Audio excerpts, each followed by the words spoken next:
Thank you. I'm happy to be here to talk about addiction. It's an interesting topic for multiple reasons. People study addiction for practical reasons, because it is a problem for many individuals who are addicted and for their families. It's also a problem for society. If too many are addicted, that creates disruption. And me, it's interesting because of the conceptual challenge. In relation to motivation, it's one of the basic questions in psychology. What do people want? Why do they act the way they do? So is addiction a special kind, a different kind of motivation? Or is it similar to other kinds? Issues of free will and self-control and volition, the voluntary control of behavior, likewise, are in play in addiction. There's several interesting aspects of inner conflict. As Frankfurt suggested, the addict wants the drug but wants to not want it. Inside their competing motives. It's also interesting in relation to self-destructive or self-defeating behavior, which has interested me in my whole career. Self-defeating behavior is a challenge to our view of mankind as rational. If being rational means pursuing what's good for you in the long run, enlightened self-interest, then doing what's self-defeating is irrational. Now, people certainly do self-destructive things, but it's not in the way that Freud said, that they have some kind of death wish or some instinct that makes them seek destruction. Rather, there's several more ordinary patterns. The most common, perhaps, is what we call trade-offs. Something good and something bad are linked, and so you're often pursuing the good, and you get that something bad comes with it. So, the self-defeating behavior is motivated in many ways by the same things that motivate all sorts of behavior. The person is pursuing some positive good, but at some point the bad comes with it. Now, is that then self-defeating if they're pursuing something good and get it? Well, in the long run, you may decide that that was a bad idea, that the bad outweighs the good. And this is, of course, relevant to philosophical questions of acrasia. Can you be doing things that you don't really want or that are not good for you? As we evolved from animals, we evolved over time, and animals live in the present, but humans can live over time. And so one recipe is to do something that in the immediate present is desirable, but is costly in the long run. Another is something that is definitely, the positive is definite, and the negative, even though it might be really bad, is merely a probability. So with cigarettes, the pleasure is immediate and guaranteed. Getting cancer is just an increase in a chance. It might not happen, and if so, it's very far into the future. If it were the other way around, that smoking one cigarette gave you immediate cancer for sure, plus a slight chance of feeling better in many years, well, no one would smoke. And indeed, Ainsley has taken this a step further and remarked that, in a sense, even though you might want to quit, it's always rational to have one more cigarette. One cigarette is not going to kill you, and one cigarette guarantees you that you will feel good for a short period of time. It's just the accumulation of all these. And so, in a sense, you have to make the decision, not unlike Kant's categorical imperative. You have to make your immediate decision as if it sets the maxim and the rule that you will follow all the time in the future. The mistake is then taking the immediate pleasure, but the cost in the future, and that many self-defeating behaviors have that pattern. It turns out addicts discount the future more than others. Discounting is the term from economics. So if you have a choice between $1,000 today and $1,200 a year from today, some people might still take the money today. Think, well, who knows, a year from now I might be rich, I might be dead, there might be inflation. But rationally, you cannot get a legal investment of $1,000 to have it be $1,200 a year from now. If you brought an economist along, they would say always take the $1,200 and wait a year to get it. But addicts in particular, they discount the future more than others. So it would have to be more a higher amount for them to be willing to wait a year for the money. So cigarette smokers and others show that pattern. There are also the studies, Warren Bickel did these. He had people make a story. One day Bill woke up and began to think about the future. And he then saw how long does the story extend into the future. He did this with university students, and it was about 5 years. The horizon is for the university students. But then he did it with heroin addicts, and it was under 2 weeks. So heroin addicts think in terms of a much shorter future than university students.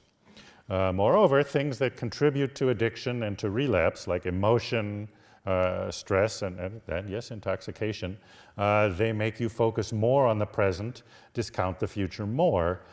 So again, if the addiction is taking something in the present with a cost possibly into the future, then these things will intensify it. It's a question of whether the discounting the future is a defense that they do so that they want to think about having fun today and not think about the problems they'll have in the future, or is that what gets them to become addicted in the first place? That's very hard to sort out. There's some evidence when they looked at people who had quit smoking, they were back to being like normal people in terms of how much they valued and discounted the future. So to me that suggests that it is a defensive response, that the addicts block out the future, which is bad, to focus on the present, which is good. But you could argue that, well, that's why they were able to quit instead of other people.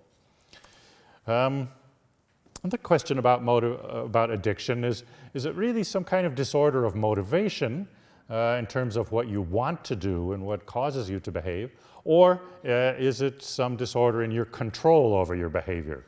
Do you lose free will, as people will say, once you become addicted? So again, is it somehow different from other motivations, or perhaps a more extreme case? Or is it that the person somehow loses control of action, or indeed your control of action becomes changed so it helps you serve the addiction? Well, you can make a case for both. In terms of addiction, most things people get addicted to are pleasures. They're positive things, and so the body discovers a source of pleasure, and then it starts to like that and starts to want to do that again. Indeed, self-control, often people have to use self-control initially to get themselves addicted. Most people don't like their first cigarette or their first taste of beer, and so they have to push themselves to try it. So self-control is not just for resisting addiction. Sometimes they have to use it to begin with, but then they discover that it's a pleasure. And there's this pattern that when you want something and then you get it, that sort of reinforces the wanting, which could make the wanting stronger. In that way, addiction might be like other desires. We have done some experiments with ordinary games and so on that if people want something and then they enjoy it, they start to want it more. It can make people become addicted to games that they weren't interested in. We had handheld games of crossword puzzles and things like that. And if they did them for a week or two, then they started to like that and started to want to do that some more. So it's a far cry from being addicted to heroin or smoking, but it suggests that addiction and other kinds of motivation are similar in that if you want something over and over and you keep getting it, then you start to want it more. And by the same token, if you can't have it for a long time, then you start to want it less. I know the football season just ended. People get addicted to football, but they understand that it's over, and as it goes away, they will get over the withdrawal symptoms and stop to crave it every day, but then it comes back once the next season starts. So that's the motivation case. With volition, again, volition is voluntary control of behavior. Many people have said that addicts lose control over their behavior. One of the popular models, which I don't really agree with, but it's very popular, is that addiction is a brain disease. This was made about 20 years ago in several very prominent articles, that somehow your brain gets sick from using these chemicals, and then so the behavior ceases to be voluntary, and you cannot help it but continuing to indulge. In particular cases where people want to quit, or they say they want to quit, but then they don't quit, that's perhaps taken as a sign that they have lost control over their behavior, and many addicts indeed describe their behavior that way. In terms of free will, well, I got involved in the free will debates from my work on self-control and decision-making. So I've read many arguments about those, and outside of philosophy, we're not nearly as sophisticated in all the subtle distinctions. But at least when non-philosophers argue about free will, they're usually arguing about different things. They have different definitions. And for some people, free will means it's being caused by a soul, or maybe it's outside of causality altogether. And so then they reject that as unscientific. But the people who believe in free will say, well, it's not like that. It's just another kind of cause. There are so many causes in nature. It's no problem to have one more, and this is a different kind. Regardless, there is a reality in it that human beings control our behavior in ways that are different from what all other animals show. That we're able to integrate reasons and symbols into the causation of behavior. Abstract principles can be used and understood. And for me, the social definition is responsible autonomy. So autonomy is control over your own behavior, self-government, and responsibility means you understand the consequences and accept them to some degree in your behavior. Free will clearly associated with conscious choice. There are not very many theories of unconscious free will. But clearly we evolved the ability to engage in conscious thought at a much more sophisticated level than other animals can do, and to use that, enter that into the causation of behavior. So again, in that way, our behavior is caused by more complex causes absent in other creatures. If there is free will, I think that is it. It's not plausible to me that there is some kind of free will that doesn't involve conscious choice and responsibility and autonomy and so on. I mentioned integrating across time. Again, other animals live in the present. They're not much concerned with things, but we keep promises we did years ago, or we make decisions based on what might have consequences many years into the future. And also some of my own laboratory work suggests that we act as if there's a limited energy supply, that somehow the brain physiology used some of the body's energy into making these more complex and advanced kinds of choices. So the case that people lost free will, and there is some arguments by the brain disease people saying that it's even a disease of free will, that addiction somehow removes your free will.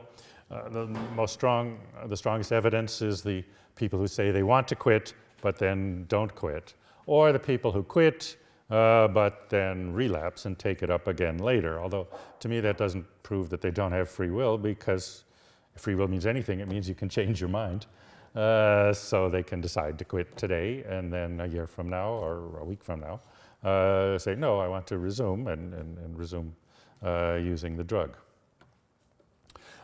So one possible way of putting these together, which I also don't agree with, but it is a common view, is that as you become addicted, the motivation gets stronger and stronger.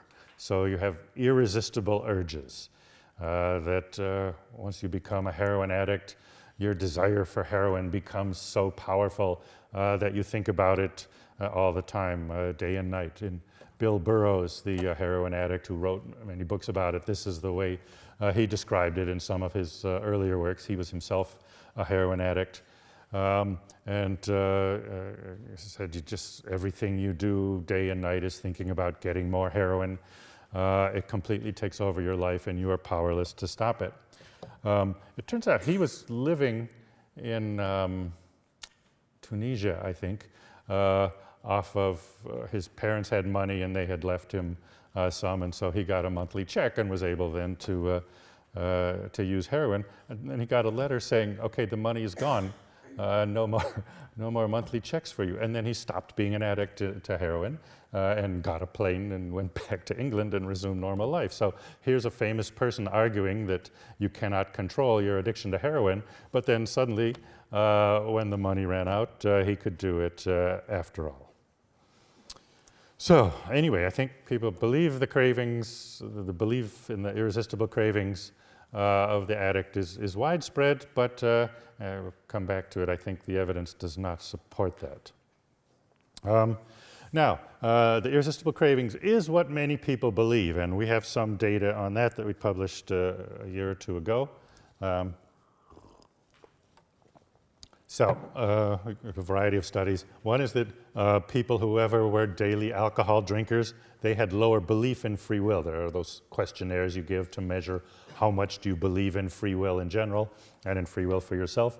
Well, people who ever were regular alcohol drinkers have lower belief in free will than other people. Then again, people who had drunk every day but then quit drinking, they believed more in free will. So it seems like belief in free will is somewhat self-serving. If you want to think, well, I'm drinking, I can't help it, then you say, yeah, free will, I don't believe in it. But then you get yourself together and quit and say, oh no, I do have free will, and others do too. Likewise, the people who had tried to quit but failed, they had lower belief in free will. And it was similar for other drug addictions. So again, this belief that you cannot help it, this is very self-serving because it means it's not your fault that you continue to drink or take drugs.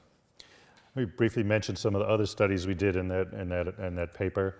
It was a story people had to read and formulate their opinion about. This woman drove recklessly to get mushrooms.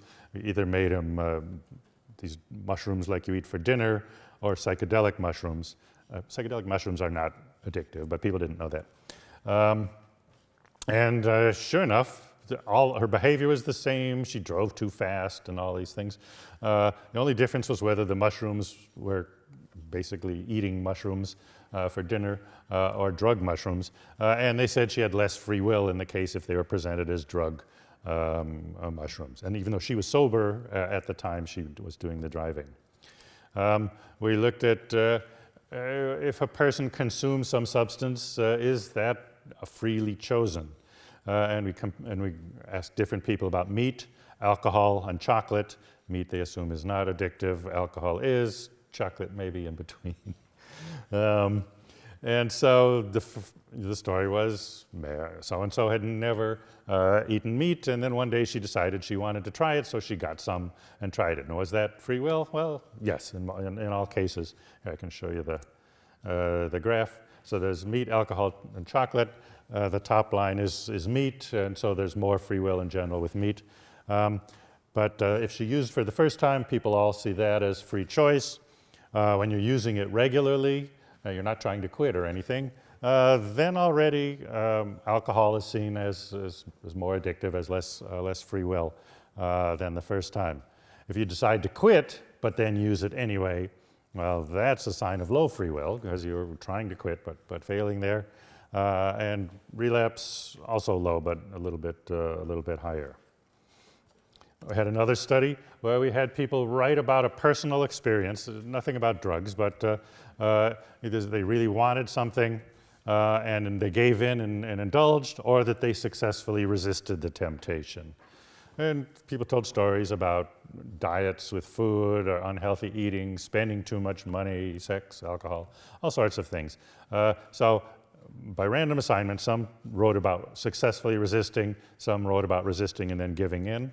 And then they rated their own belief in free will. And sure enough, the belief was lower when they remembered giving in than when they remembered resisting successfully. So that was an analog to drug use, because you resist and then you go ahead and give in. Well, that's what the addict does, and that leads to lower belief in free will. and we did a follow-up. It's especially true when the consequences were bad. So if you resist something and you give in, but it doesn't do any harm, then you still believe in free will. But if you resist and then you give in, and it does do some harm, then you reduce your belief in free will. So again, the belief in free will changes so that people can feel good about themselves and feel that what they did is not their fault. It's, again, escaping responsibility for bad consequences. We also did studies looking at the causation the other way. We manipulated their belief in free will. You can tell people, scientists have proven that there is or there's not free will, something like that. And then supposedly in a different study, they rated how addictive are these things, gambling, video games, marijuana. So clearly some of these are more addictive than others, pornography. And in general, if we got them to disbelieve in free will, they rated everything as more addictive. So again, popular belief is in addiction means not free will. Conclusions from this study. Again, this is just mapping out people's stereotypes. People associate addiction with loss of free will or free action.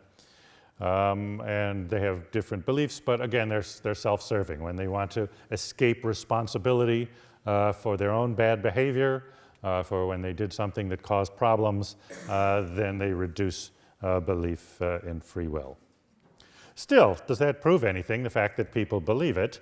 I'm going to talk about the smoking literature in particular. I read that in some detail for several years because it's the best studied of the addictions. There are entire journals devoted to it.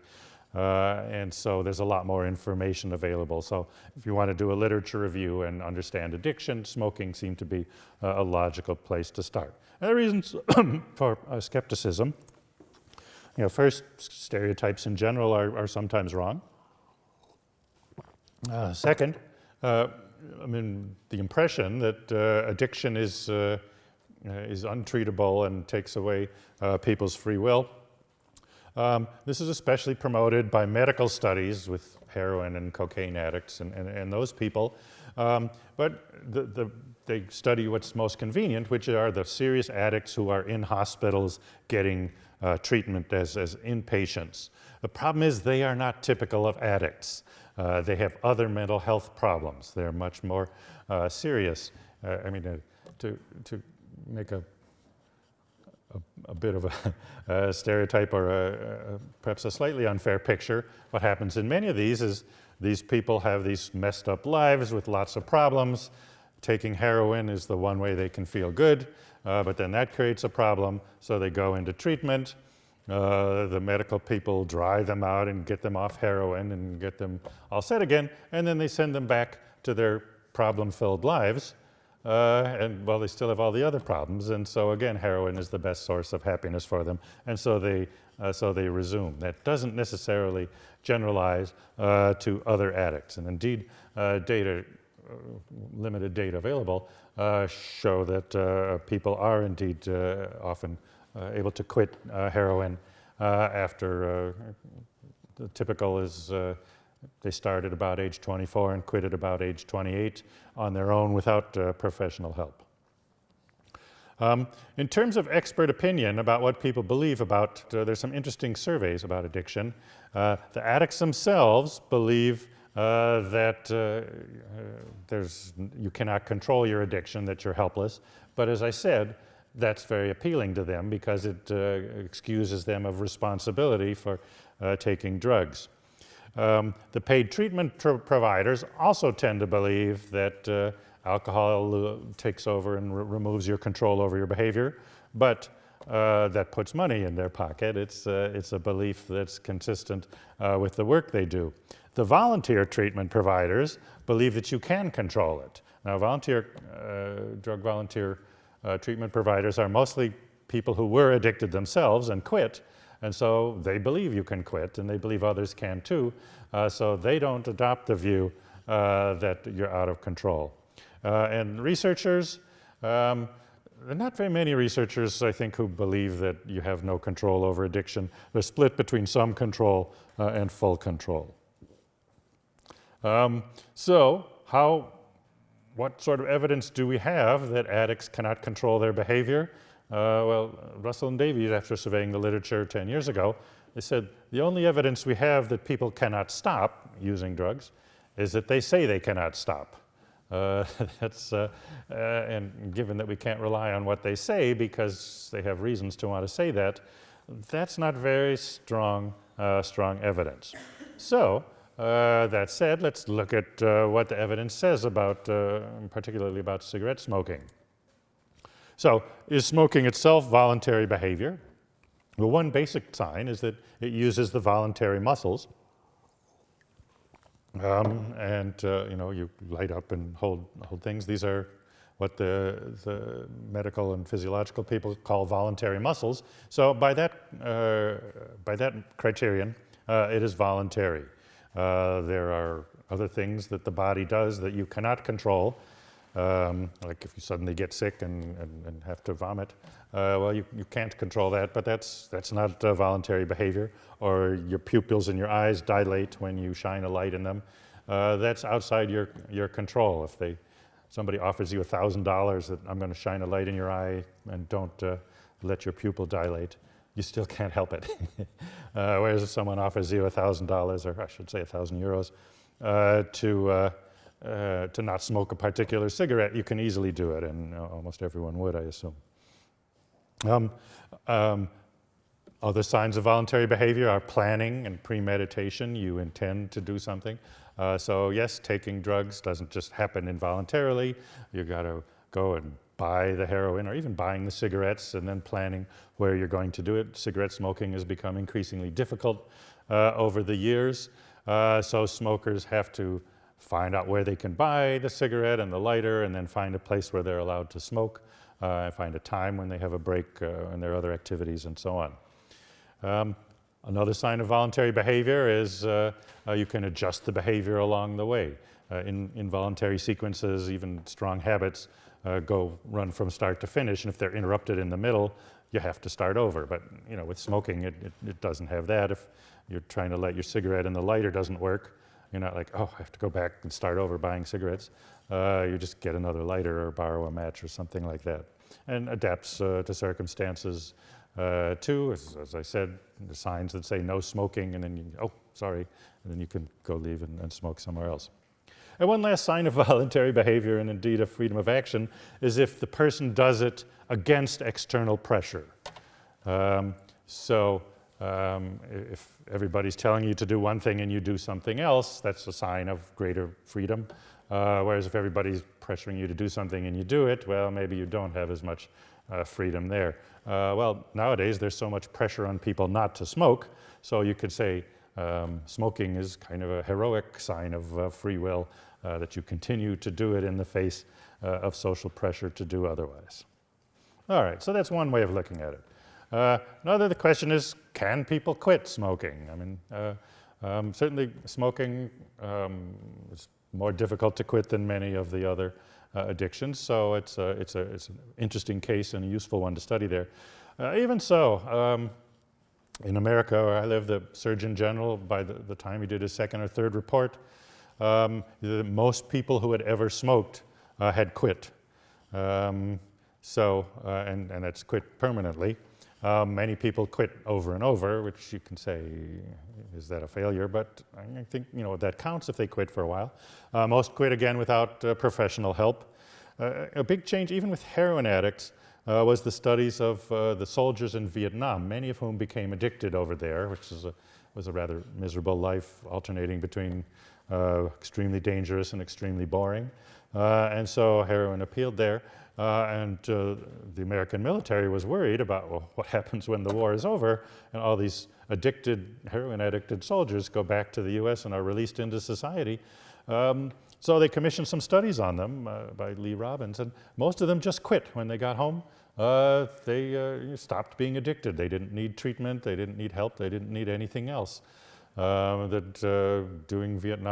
drugs was something they did in Vietnam, and at home where they're different rewards and contingencies and opportunities, they just stopped. What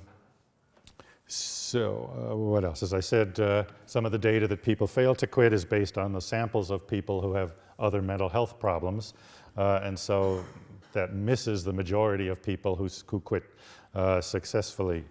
And temporary quitting seems to be common. Indeed, it's interesting that the desire to use a drug, even the desire to smoke, seems to respond partly to the opportunity. This fellow Dar did studies in Israel with Orthodox Jews who are not allowed to smoke on Saturday. And he said, well, they must be desperate by the middle of the day on Saturday. No, they're not. They smoke the last cigarette on Friday before the sun goes down. And then their desire just sort of goes away. They might think of it now and then, but it's not a serious desire. And then when the sun starts to go down on Saturday, they start to think, oh, I really want a cigarette. And it's the same with flight attendants on airplanes where they're not allowed to smoke on the airplane. And he did several very elegant studies looking at short flights and long flights and so on. But the desire for the cigarette orients toward the next cigarette, not the last one. So if it has a 10-hour flight, 7 hours into it, and so it's been more than 7 hours since they had a cigarette, they have lower craving than a 1-hour flight, and you're only a half hour into it, so it's less than an hour since your last cigarette, but you're going to have a new one as soon as you land. So the desire increases in response to that. Again, I think that resembles other motivations too, that when the opportunity is there, that stimulates the motivation and seems to go away. As I mentioned football, so people can adjust to the end of the football season. Even going to the bathroom, urinating. Many people report that they can go for a long time and travel and not ever think of it, but then when they know they'll be able, finally there's a toilet in the next 10 minutes, suddenly they really want to go. So there does seem to be something that the body processes the opportunity, or the brain processes the opportunity, and makes you feel the motivation more strongly when the motivation is there. Anyway then, so the question, can people quit? Yes, they clearly can. I mean, it's not that it's easy. Some people report more difficulty than others, but people are certainly have enough freedom of action that they remain able to quit. Well, that raises the question, why don't they quit? We know cigarette smoking is bad for you. I'm going to revisit this. There are, I think, a couple reasons why people don't.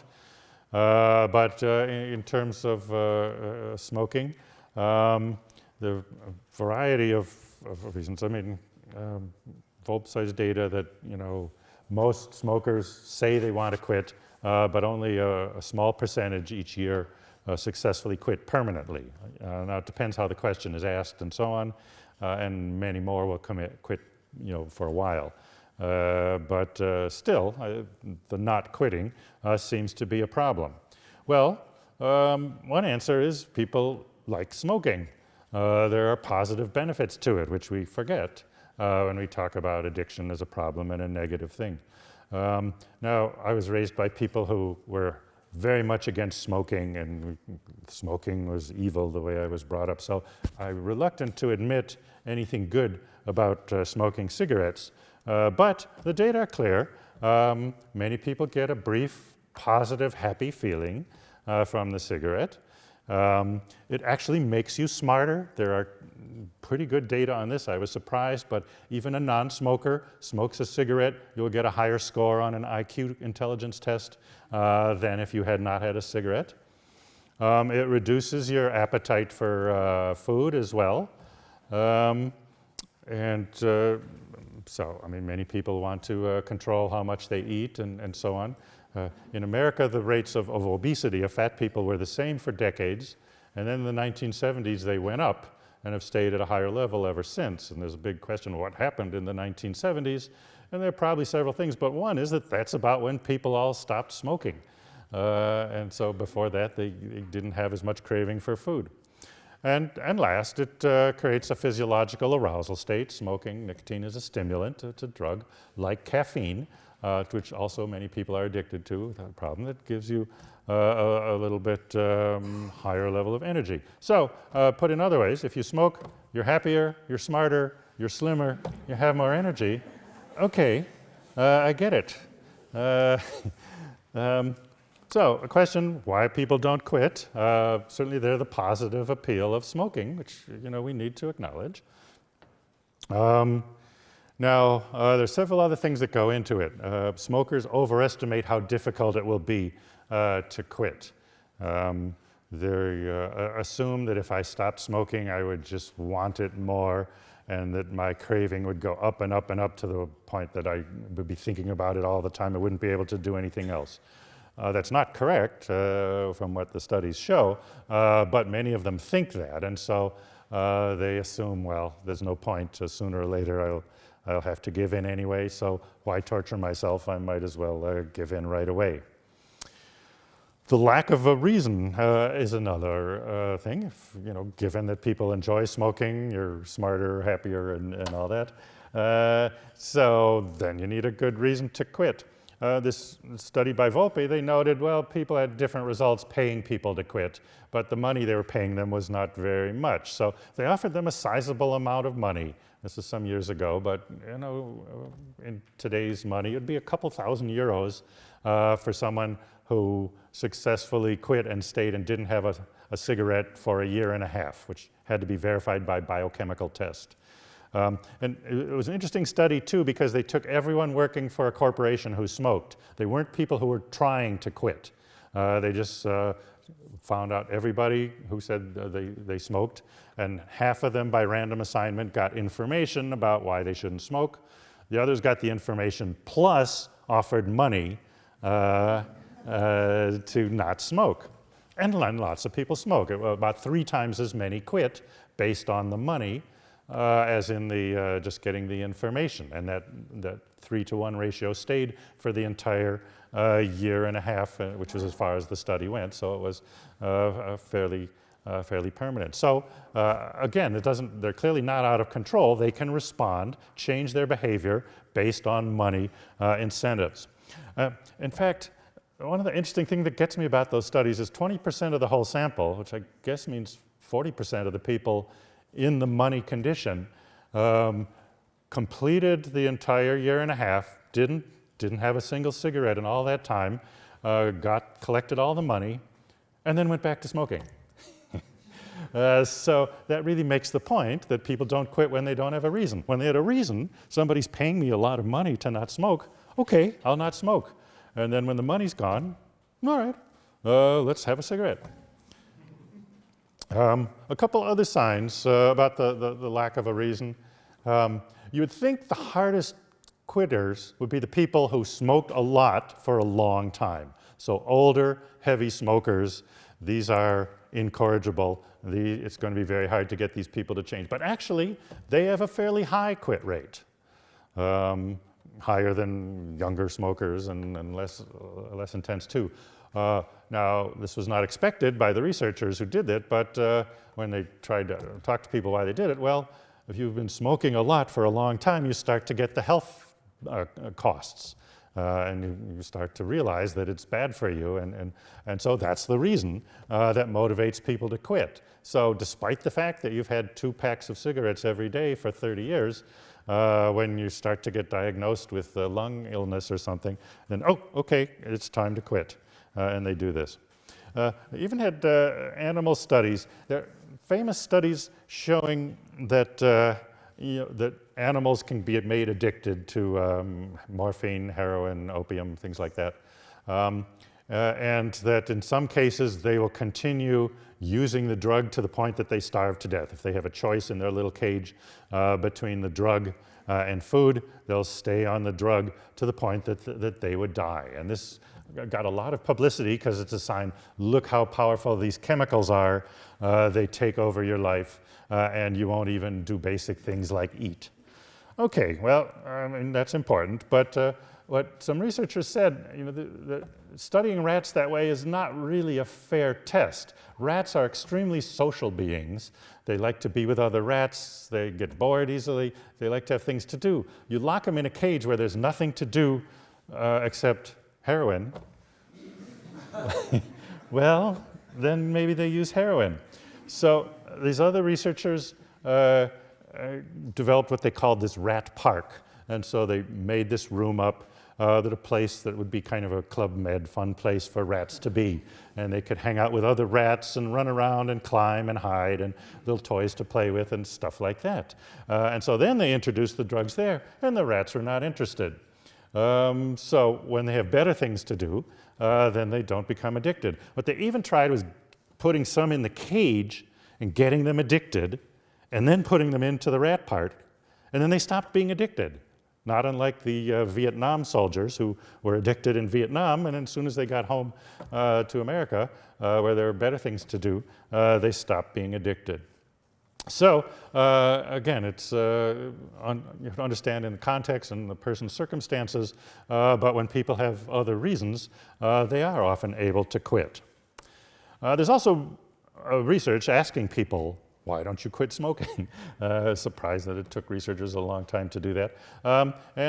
So Fiddler and West, this paper, got people's answers. Now, people's self-reports are always a bit suspect, but still, they're interesting. They said, well, I enjoy smoking. It's fun. Relief from stress was something they mentioned too, that smoking helps you when you're under stress and makes you feel bad and so on. Some of the other reasons, men and women had slightly different things they emphasized. Men emphasized the enjoyment, and they liked, being a smoker, the identity of that. Women emphasized more the stress relief, and they liked, the weight control, that you weren't hungry, so you didn't eat, and so on. Young people smoked to socialize with others, to go along with the group. Old people, because it took care of aches and pains and made them feel better. But the more reasons you had, the more addicted you were. So those are the reasons why people explain it. They did not say they couldn't help it, that they couldn't stop. Now, maybe they didn't admit it, but normally that's something that they like to admit as a justification for continuing. The fear of withdrawal was another argument that has been used to say that, the withdrawal, once you're addicted, then to stop will be extremely unpleasant physically, and so you don't want to go through that. But they didn't mention that. I mean, even I feel bad when I try to quit. That's, it's only 10% there. And again, that isn't necessarily referring to the withdrawal. So the idea that fear of withdrawal, this was a popular theory for a while about addiction, especially about heroin, which is a somewhat more unpleasant addiction. But that's largely been discredited because people get addicted to things like cocaine where there's not much of a withdrawal. Also, what really killed that theory was that you'd think if the heroin addict ever managed to get out, then they would never get addicted again because it was fear of withdrawal was the only thing that kept them using. But maybe they arrested some point and had to spend a week in jail, and that got them through. But no, they resume even after quitting heroin, going through withdrawal, getting over it, having a couple months of normal life, but then they'll go back and get addicted again. All right, so much for quitting. Now the question about why relapse. What motivates people to start up again after you've successfully ended an addiction? Now, a variety of things go into this. One is that people have the feeling that smoking reduces stress and helps them cope with it. And so if you come up to a very stressful period in your life, then you think, well, I won't be able to make it through without smoking. It might be a rationalization. Nevertheless, that is one contributing factor. Again, it's part of the appeal of smoking, and it's something that even though you quit, well, I quit when things were not so stressful, but now they will get stronger. Again, this is more why people don't quit, is that they believe that the urge will get stronger and stronger. But what happens when you quit, the urges go down, not up, and then they fluctuate, and different people have different patterns, but they hardly ever go up to as strong as they were when you were using regularly. So your desire to smoke, the day you decide to quit, your desire goes down. It's probably linked to that thing about opportunity that you think, well, it's not something I'm doing now, so I don't desire it as much. You may think of it often, but the desires are fairly weak. Now, the change, though, is that the urges change from pleasant to unpleasant. So if you're a smoker and you're enjoying smoking, then you think, oh, maybe I'll have a cigarette when I finish this paragraph. And that's kind of a nice thought. You're going to have a pleasure to reward yourself or something. Now, after you quit, you have the same paragraph you're writing, and you think, oh, I'd like to have a paragraph. Oh, I can't. And so these urges, which are weak but frequent, they become unpleasant, and you have to say no to them anyway. And you know you'd feel better if you did have the cigarette. So you have to endure the unpleasantness of the impulse and resist it. It's not difficult, but there are a lot of them. Another point is that people might, oh, I'll just have one cigarette and try it. So that's called a lapse. When you've quit, you have a lapse. A relapse is going back to smoking as much as you did before you quit. But lapse leads to it. Now, Alcoholics Anonymous has made a big thing of this, and they say, if you're an alcoholic, you're a lifetime addicted.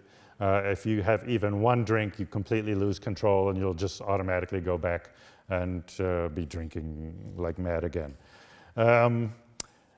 It's an interesting policy. It's an idea that no doubt helps people resist having that one drink. But when they have the one drink, it encourages them to think, oh, I can't stop.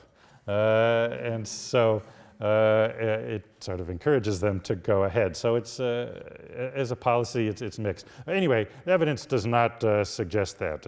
As I said, with smoking, one study found that people had an average of 29 lapses before they fully relapsed. In other words, they had 29 cigarettes before they got back to the smoking as much as they had beforehand. Probably less for other addictions. Now, whether the lapse is a symptom that you're going to relapse anyway, or is a cause, is more difficult to say. But there's one beautiful experiment, and I'm impressed they were able to do that, but it was very important. To show causality in an experiment, you have to randomly assign people. Obviously, it's very hard to randomly assign people to be addicted or anything like that. But what they did is they got smokers, got them all to quit, and then on, I think, the third day, they brought them back to the laboratory. Half of them they just gave a questionnaire, and the other half, by random assignment, had them smoke one cigarette of their favorite kind. So it was an experimentally administered lapse.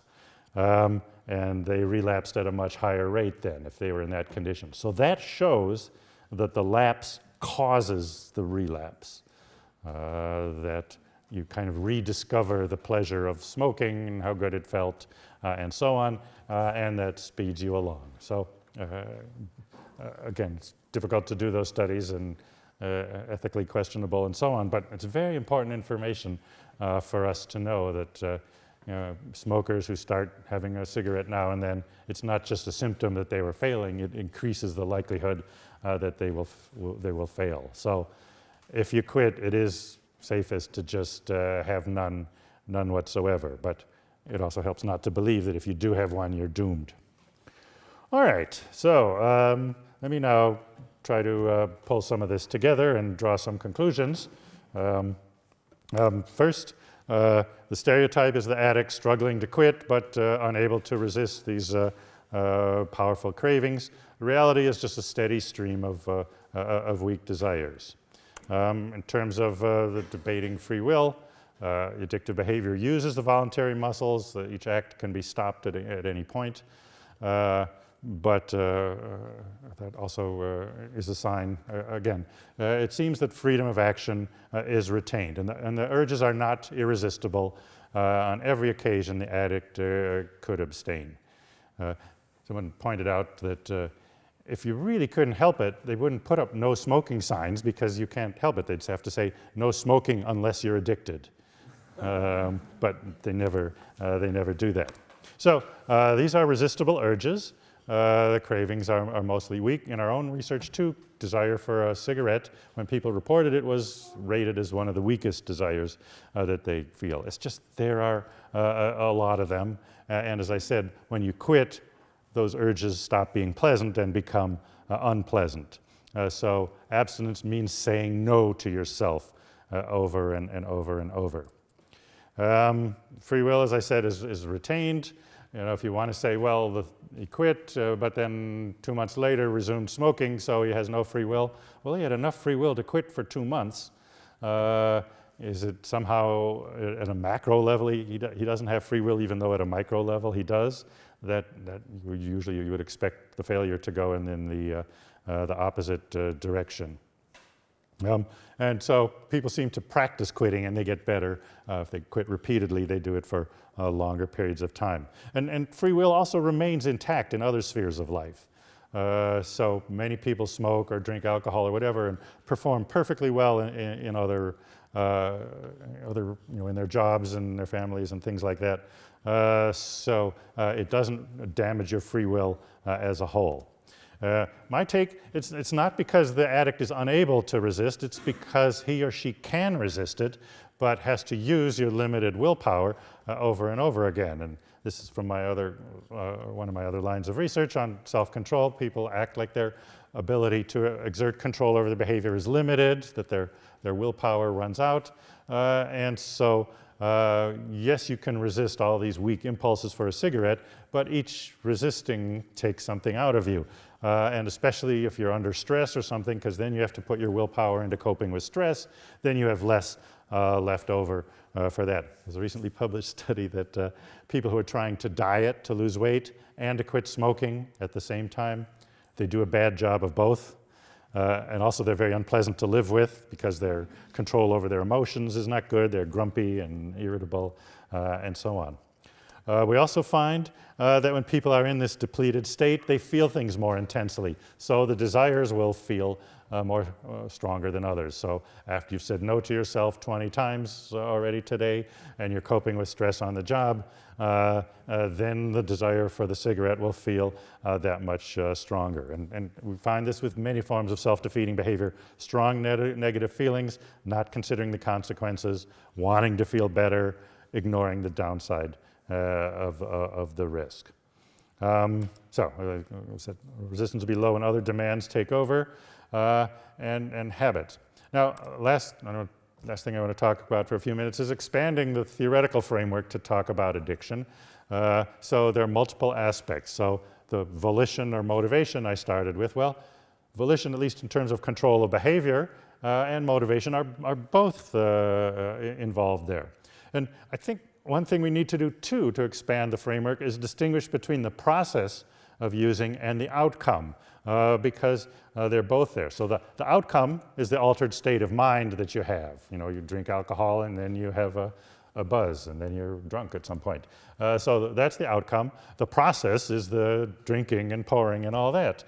Different drugs have different processes which differ in how pleasant they are. I mean, I like to drink champagne. That's a lot of fun to do, you know, pop the cork and pour and clink the glasses, and it's delicious and all that. So I don't really care that much about, I don't want to be drunk, but I like the taste and the process. Snorting cocaine, put stuff up their nose, that always seemed weird to me. I guess some people seem to enjoy it a little bit. It's sort of a ritual, but it's not nearly as nice as a glass of champagne, I assume. People smoke marijuana. I mean, the people I know who do that, it's just sort of something they do. It's not particularly pleasant. It's a neutral process, slightly unpleasant of inhaling smoke. Injecting heroin, you know, you got to put a needle in your arm. That's much more off-putting.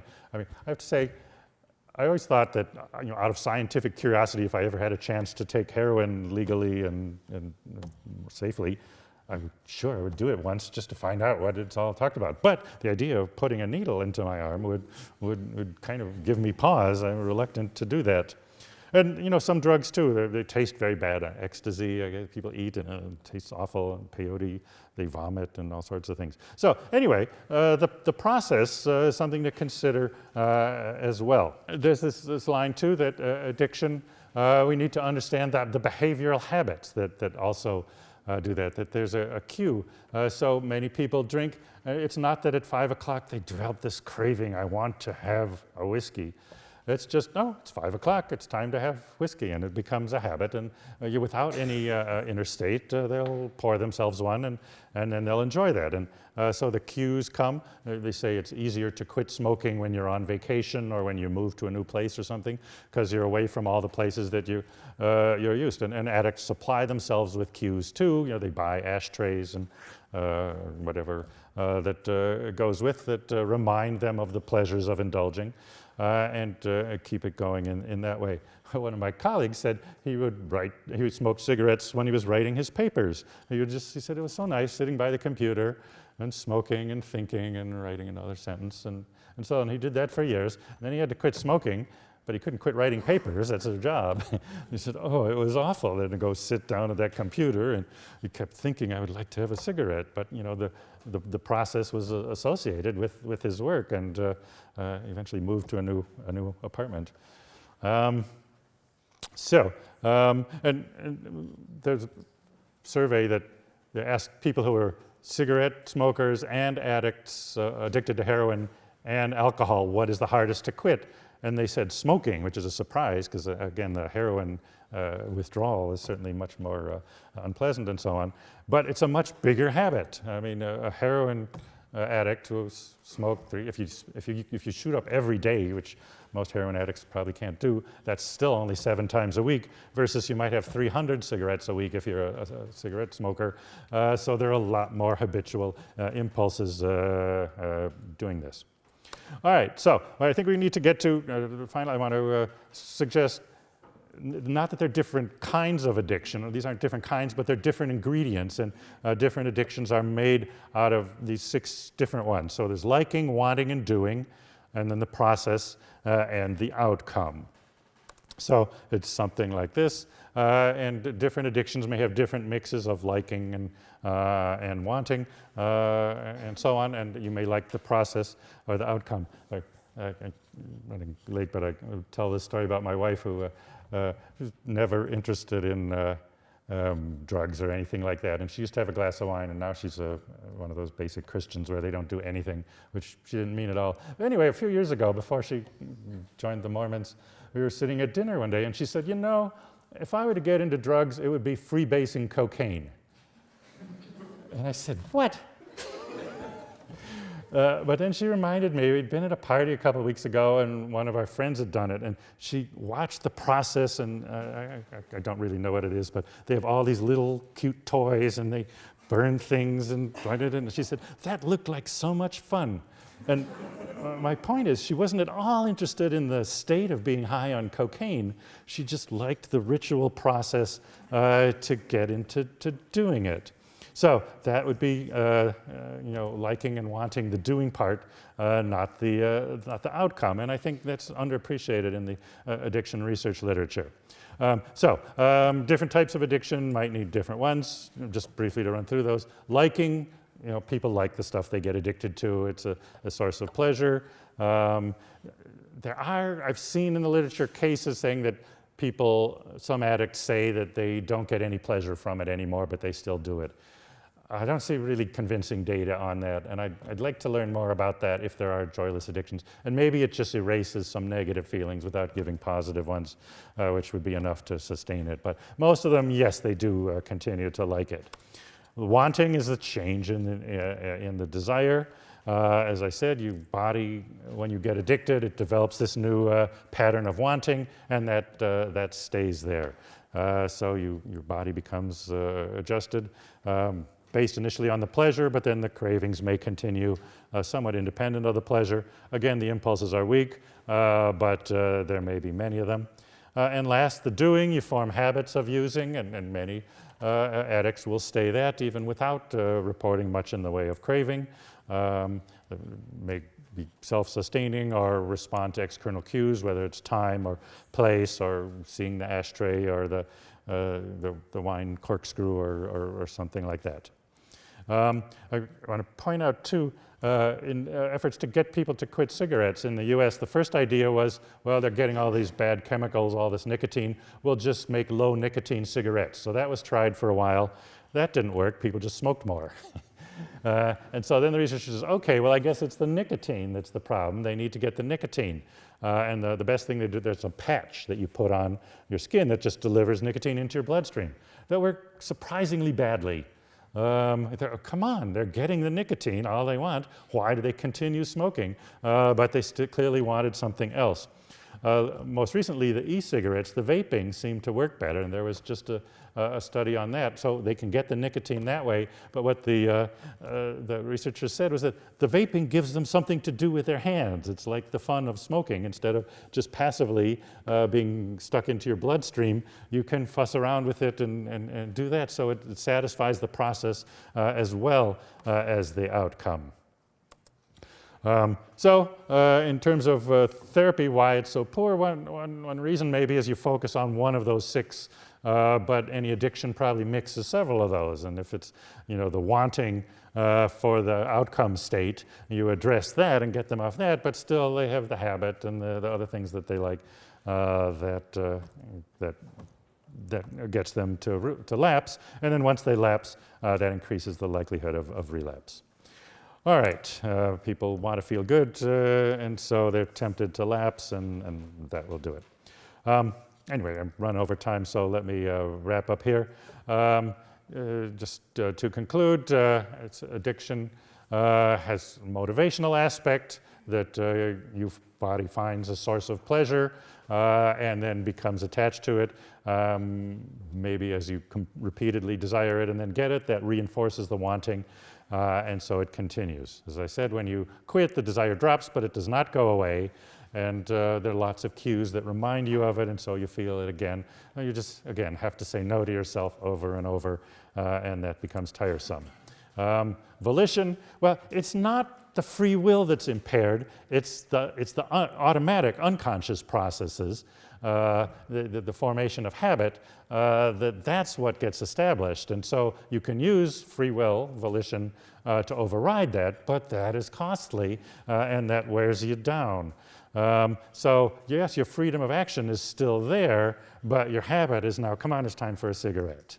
And so addictions are sustained in multiple ways by this. It's not that people lose control over their behavior, but you have the desires, you like it, and you have the habits of doing that and resisting it over and over. Sooner or later, you may lapse, and then that increases the likelihood of relapsing. So I think I don't have all the answers, but that's at least, I think, a step forward in terms of our understanding of volition, motivation, and addiction. Thank you.